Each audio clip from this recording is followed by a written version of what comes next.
All right, let's get right into this. We're about to unpack a really complex and, frankly, heartbreaking story of one family's fight against a system that they feel has just failed them at every single turn. So, this explainer follows one man's struggle over more than a decade. It's a story that started with a dream getting absolutely shattered. A dream that was fueled by slander and defamation, and it just spiraled into the loss of his family's entire heritage and what you can only call a desperate ride for justice. To really understand the crisis they're in right now, we have to go back, way back to the beginning, to a story about identity, reputation, and a dream that was just dismantled piece by painful piece. Okay, so imagine this. You find out your face is being used on flyers and magazine covers, branding you as the poster child for troubled youth, a stereotype of a problem child. It was a complete violation of his portrait rights, and it kicked off this incredibly damaging and totally false narrative. The wildest part, he'd never even had any contact with youth services. None. And this right here is where you see the huge disconnect. While this magazine was using slander to create one public image of him, Keijser himself was out there building a totally different reality through pure ambition and a ton of hard work. Yeah, he wasn't some stereotype. He was an entrepreneur, getting featured in business articles for his successful company. That was his actual life, a world away from the false image being passed around without his consent. An image, by the way, that would later come back to poison his interactions with the very institutions he needed help from. Now, this is where the story takes a really sharp and painful turn.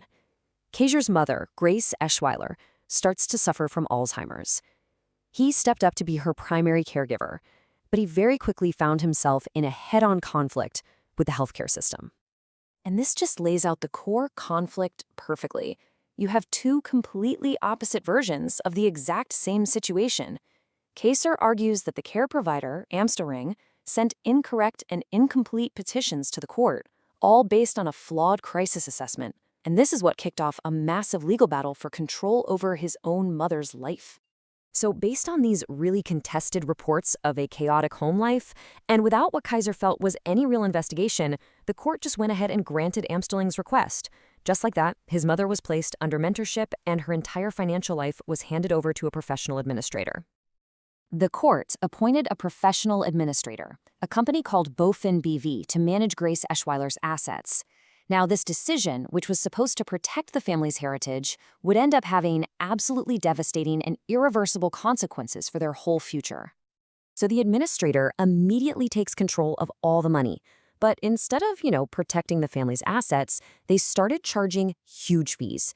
And then, with the court's permission, they made a move to sell off the family's real estate, the very foundation of their future and a multi-million-euro business plan.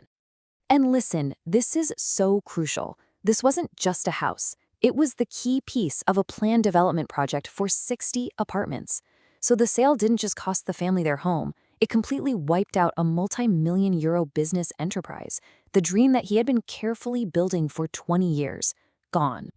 When Keijser was finally released from financial administration himself, he found out he was totally locked out of his own financial history. The bank basically said they couldn't give him the records from that time period, leaving him in the dark, unable to figure out what happened to his and his mother's money. It was just another brick wall in a system that seemed to be full of them. Convinced that this whole process was built on lies and systemic failure, Keijser started what you can only call an incredible ride for justice, taking his fight all the way to the highest court in the Netherlands.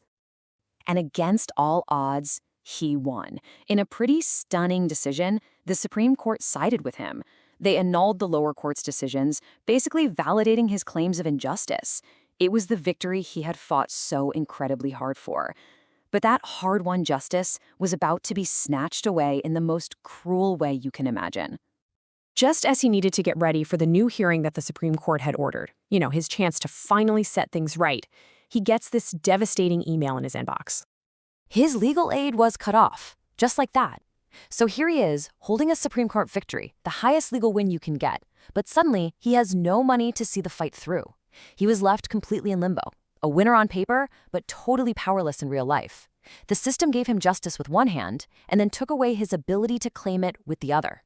Keijser's story, it doesn't just exist in a vacuum. He's absolutely convinced that what happened to him is a direct result of a much wider, deeply rooted systemic failure in the Netherlands, a system that's still reeling from a massive scandal.